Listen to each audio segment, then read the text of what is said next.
बिस्मिल्लाहिर्रहमानिर्रहीम। आज हम नेक्स्ट टेस्ट पढ़ेंगे फ़िज़िक्स के बारे में।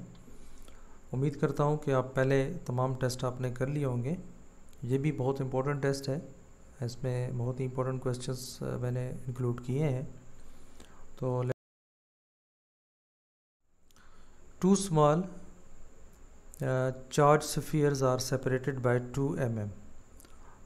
इसका मतलब ये है कि दो चार्ज किए हुए आप कह लें सफ़ियर्स, वैसे तो गोल दायरे को कहते हैं, तो लेकिन यहाँ पे एक बॉल आप कंसिडर कर सकते हैं। कहते हैं कि ये उनका आपस में जो डिस्टेंस है वो 2 मिलीमीटर है। Which of the following would produce the greatest attractive force. तो इनमें कौन सा ऐसा दो चार्ज है जिनके दरमियान फोर्स जो है वो ज़्यादा होगी। तो इसमें +2q एंड -2q। ये याद रखें कि हमेशा पॉजिटिव और नेगेटिव आपस में मिलकर एक दूसरे को अट्रैक्ट करते हैं, और ये जब दोनों बराबर होंगे तो डेफिनेटली उनके दरमियान फोर्स भी ज़्यादा होगी।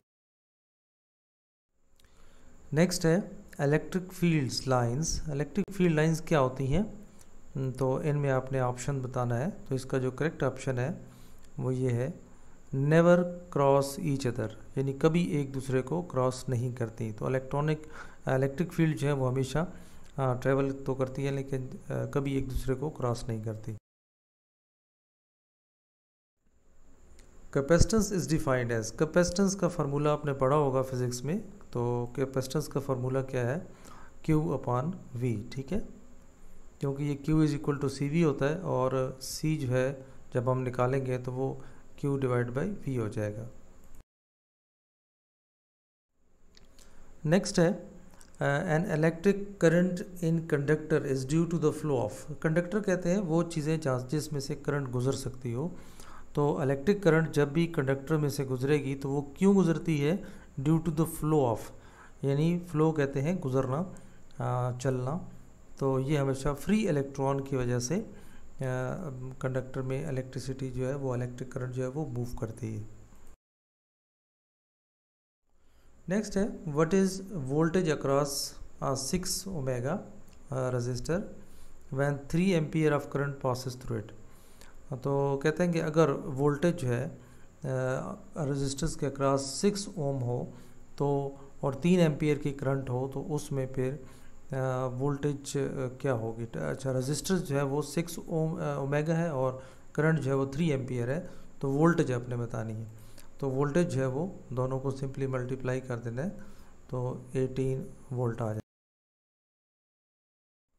नेक्स्ट है what happens to the intensity or the brightness of the lamp connected in a series or more lamps are added. इसका मतलब ये है कि क्या होगा, what happens to the intensity, ठीक है, कि कितनी ज़्यादा चीज़ें, कितनी ज़्यादा उसमें तेज़ी आएगी, और द ब्राइटनेस, या कितनी ज़्यादा चमकेगी, कोई क्या चीज़ चमकेगी, लैम्प्स कनेक्टेड हैं किस में, सीरीज़ में। ठीक है, as more as lamps are added. तो जितने ज़्यादा आप लैम्प ऐड करते जाएंगे तो उसकी ब्राइटनेस पे क्या होगा, उसकी ब्राइटनेस डिक्रीज होती चली जाएगी। ठीक है, नेक्स्ट क्वेश्चन है why should house hold appliances be connected in parallel with the voltage source. तो कहते हैं घर में जितने भी हमने इलेक्ट्रिसिटी की चीज़ें जोड़ी होती हैं तो वो पैरेलल उसमें होती हैं, सीरीज़ पैरेलल कनेक्शन में होती हैं। तो ये क्यों होती हैं, इसलिए कि to provide each appliance the same voltage as the power reduce, कि अगर पावर कम भी हो जाती है तो तमाम में इक्वल वोल्टेज जो है वो जाए। तो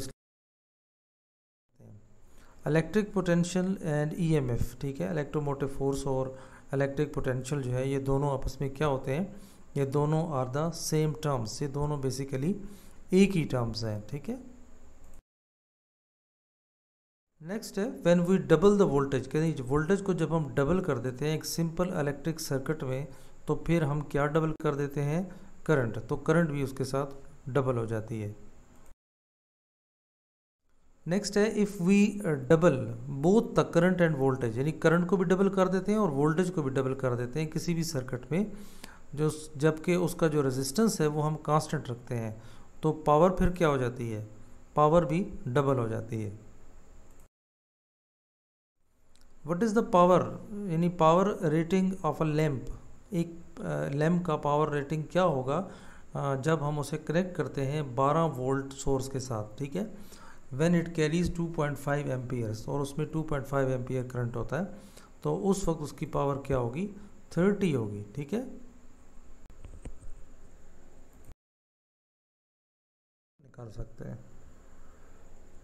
नेक्स्ट है the combined resistance of two identical resistors, दो रेजिस्टर्स जो है उनको अगर इकट्ठा कर दें तो फिर कनेक्टेड इन अ सीरीज़, और फिर उनको सीरीज़ में रखें तो उनमें रेजिस्टेंस जो है वो 8 ओमेगा बनता है। तो their combined resistance in a parallel arrangement will be, तो अगर उनका जो कंबाइंड रेजिस्टेंस है पैरेलल सीरीज़ में तो वो उसमें क्या आएगा, 2 ओमेगा आएगा।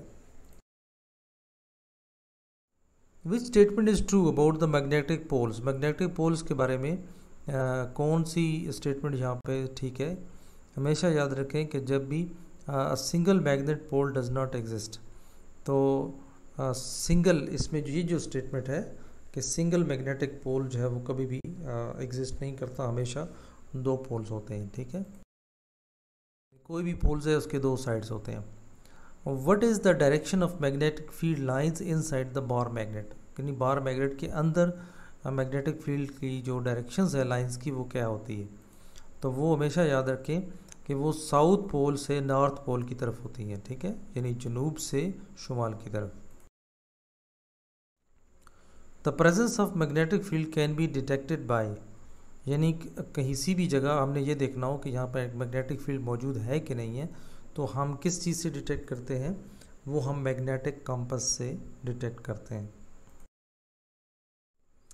नेक्स्ट है if the current in a wire which is placed perpendicular to the magnetic field, कि जब भी करंट किसी भी वायर में चल रही होती है और वो हम रख देते हैं परपेंडिकुलर किसी भी मैग्नेटिक फील्ड के, तो वो क्या होता है, फोर्स ऑन द वायर, यानी वायर पर जो फोर्स है वो भी बढ़ जाती है। इसके बाद DC motors, DC motor convert करती है किस चीज़ को, इलेक्ट्रिकल एनर्जी को मैकेनिकल एनर्जी में कन्वर्ट करती है। Which part of DC motor reverses the direction of current through the coil every half cycle, हर आधे साइकिल के बाद डीसी मोटर जो है वो क्या करती है, रिवर्स करती है direction of the current, current की डायरेक्शन को रिवर्स कर देती है, तो इसे हम क्या कहते हैं, the commutator. The direction of induced EMF in a circuit, किसी भी सर्किट में इंड्यूस्ड ईएमएफ की जो डायरेक्शन है वो किसके मुताबिक होती है, इन अकॉर्डेंस विद एनर्जी, जितनी एनर्जी ज़्यादा होगी उसके मुताबिक। The step up transformer, step up transformer जो है वो क्या करता है, वो increases the input voltage, voltage की जो इनपुट की वोल्टेज है उसको इंक्रीज करता है, बढ़ा देता है।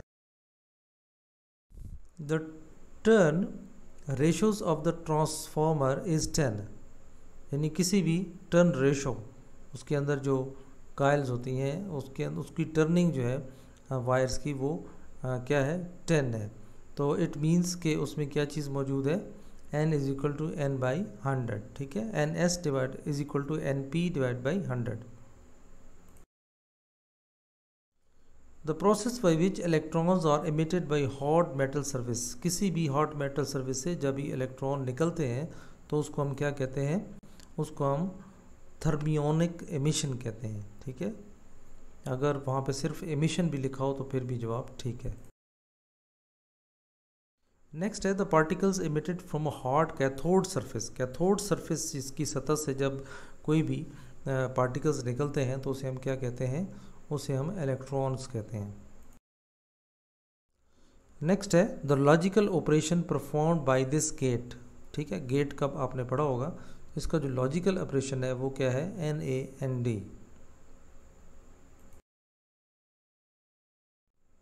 AND गेट जो है वो भी कैसे बनता है, बाय यूजिंग टू, दो कौन सी चीज़ों को मिलाकर, NAND गेट्स को मिलाकर AND गेट जो है वो बनता है। Okay, this was all about this lesson. You can contact me in case of any confusion. My email is given. मेरी दुआ है कि अल्लाह ताला आपको हर टेस्ट में कामयाब करे। अगर आपने अभी तक मेरा चैनल सब्सक्राइब नहीं किया तो ज़रूर सब्सक्राइब कर लें और अपने दोस्तों में भी शेयर करें। ये स्पेशली उन दोस्तों के लिए है, उन भाइयों के लिए मैंने चैनल बनाया है जो अकेडमीज़ को ज्वाइन नहीं कर सकते due to their domestic reasons, या वो घरों से जा नहीं सकते या अफोर्ड नहीं कर सकते, या there are so many problems that they can face into their lifes. तो वो अगर मेरा चैनल पूरा आप सारी ट्यूटोरियल को देखें तो मैं ये कह सकता हूँ कि आप इंशाल्लाह फेल नहीं होंगे। और मज़ीद अगर आपने कोई बुक्स की सजेशंस लेनी हो तो वो भी मैं आपको दे सकता हूँ। बट मोस्टली स्टूडेंट जब ये क्वेश्चन करते हैं कि मुझे कौन सी बुक लेनी चाहिए, तो मैं उन्हें यही कहता हूँ कि आप इस चैनल को अच्छी तरीके से करें, क्योंकि देखो फ़िज़िक्स की डेफिनेशन हर दफ़ा वही आती है, ठीक है, वो कभी भी चेंज नहीं होगी। तो अगर चेंज होगी भी तो डेफिनेटली उसमें वो बुक्स में पहले आएगी। तो इस सवाल वही है, सिर्फ उनको घुमा के पेश किया जाता है। तो इनको अच्छी तरीके से याद करें, ठीक है, और इसमें आप इंशाल्लाह फेल नहीं होंगे, ठीक है। तो इसके अलावा मेरी वेबसाइट भी है, pakshahins.com के नाम से है। तो वहाँ से भी आप टेस्ट फ्री हैं, आप वहाँ से भी टेस्ट को प्रैक्टिस कर सकते हैं। लेकिन मैक्सिमम जो क्वेश्चंस हैं, जो इम्पोर्टेंट क्वेश्चंस हैं, वो मैं इस यूट्यूब चैनल के थ्रू आप तक पहुँचा देता हूँ।